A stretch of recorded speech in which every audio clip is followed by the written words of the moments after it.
Now we have practiced graphing. We've graphed compound and, we've graphed compound or inequalities. Now we are going to look at solving and graphing these compound inequalities. Now we have solved and graphed regular inequalities before. This works much the same. We're going to solve inequalities just like equations.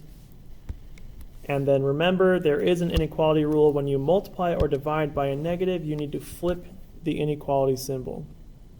Okay, so that still needs to happen if we do that. So just don't forget that rule, and you should be fine.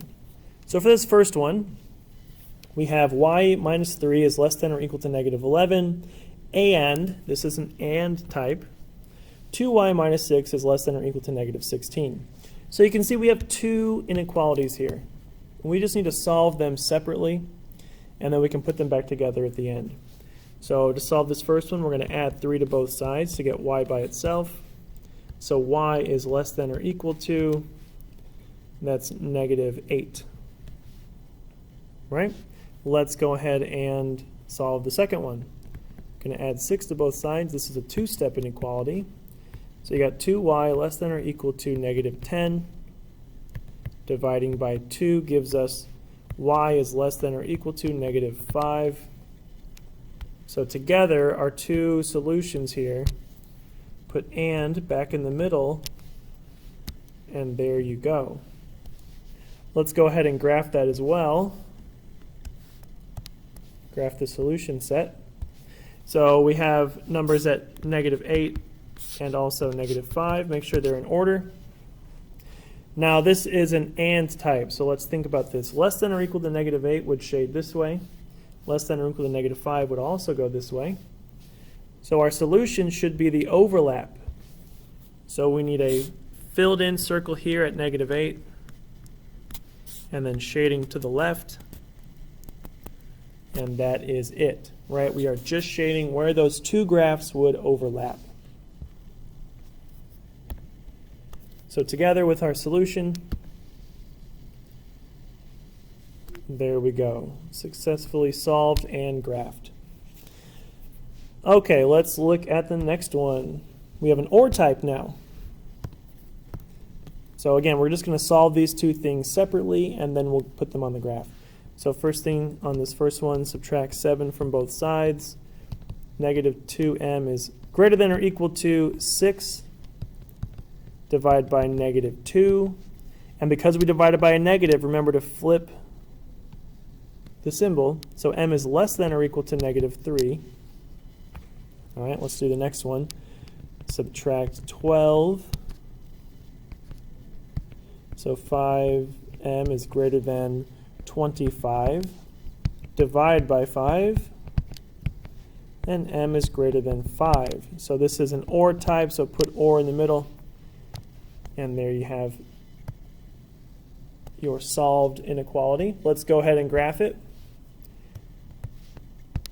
So m is less than or equal to negative 3, or m is greater than 5. So let's put the negative 3 here and the 5 on here as well. And again, this is an OR type. So we don't need to worry about the overlap. We're just going to graph them both on the same number line. So filled in circle at negative 3, less than or equal to, shades to the left. There we go there. And greater than 5, so we have an open circle at 5, shading to the right.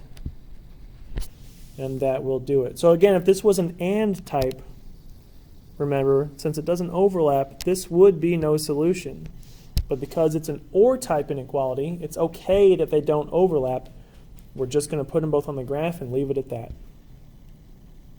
Now this last example, this type of inequality, remember, is an and it will always graph in the middle between the two numbers. But if you look, we have some stuff in the middle here we have to solve. So whenever you have this type of inequality, there are two ways to solve it. You could split it apart into the two inequalities. So negative 2 is less than or equal to x minus 3, and x minus 3 is less than 4. So you can kind of split it into two different inequalities, one here and one here, like that, and then solve them separately. However, there is a faster way if we just pretend this isn't there, to solve this one, we would add 3 to both sides. Right? We're going to do the same thing as well right here. So you're kind of solving to 3 sections instead of just 2. You've got kind of 3 sides to this inequality. So just do what you would do if you were solving a normal equation or inequality like this. Just also add 3 to this 3rd section over here. So after you add 3, those cancel. We get 1 less than or equal to x less than 7. If that's confusing, feel free to break them apart and solve them separately like this. You know, add 3, add 3. You see we're still adding 3 to all the sides here. So you get 1 less than or equal to x, and x is less than 7.